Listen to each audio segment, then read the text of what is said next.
Chairman. Yes, I do briefly. First, I want to congratulate you on holding this hearing, and perhaps it'll be the last hearing over which you preside on this subcommittee, and I want to thank you for your great work, and I've enjoyed working with you, and I'm sure you won't be a stranger, so thanks. Thank you.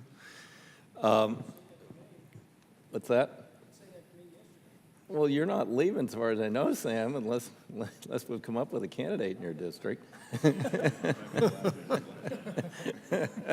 Oh, presiding, yeah, okay, yeah, I could have said that, but I'm not measuring the drapes yet.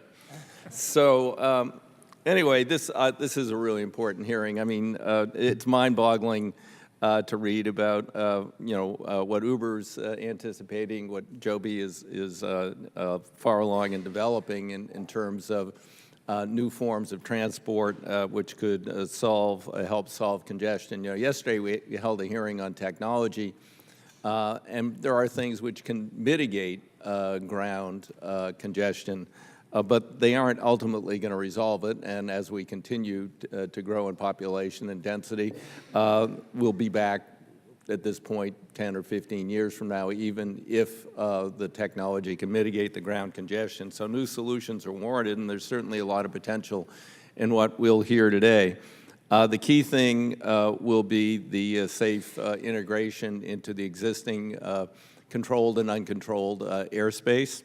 We are making progress on UTM and LANC, and we will hear from Skyward today, who is working on those issues, which is absolutely critical. And kind of interesting that Oregon, which isn't, although Portland's getting to be kind of a mess, but one of the most congested places in the country, has pioneered in some of these technologies. The first demonstration I ever saw of ADS-B was a company in Salem, Oregon, and now we have Skyward in Portland working on this extraordinary new integration for less traditional operations commercially.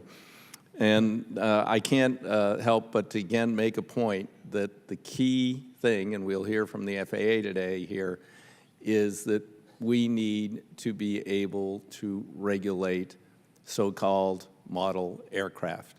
Now, the model aircrafters who are responsible, long-standing group of people, I started out with the little balsa wood planes with the little engines that wouldn't work, and I know, what they're doing. But at some point, they became petrified that the FAA, which wasn't considering regulating them, was going to regulate them in ways that were detrimental, and they got my Republican colleagues to put a very broadly worded provision in an FAA bill which prohibits any regulation of model aircraft, which includes over 1 million drones that have been sold in the United States of America. What's the problem there? Well, just last week when I was home, we had to ground all the aircraft fighting the Terwilliger fire about 25 miles from my house because some jerk flew his toy drone into the controlled and prohibited airspace.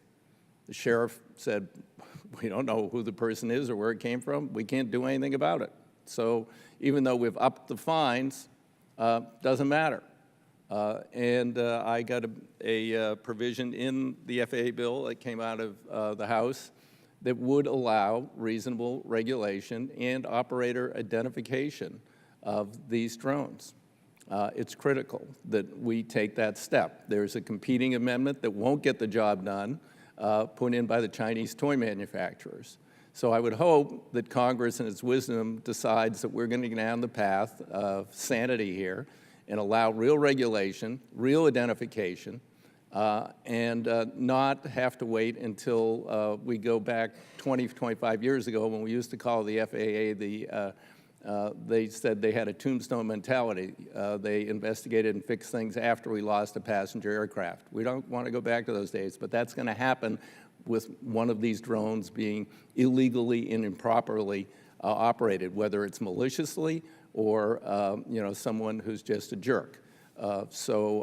Anyway, I just thought I'd take the opportunity to raise that point again, since we are sort of having a conference with the Senate, which sort of almost kind of did an FAA bill, but now says they had 90 amendments that would have been adopted if they had taken it up, And so therefore, we have to deal with all their 90 amendments that never were adopted and were never taken up on the floor of the Senate. So I'm not sure we get to resolution. Anyway, with that, thanks for being here.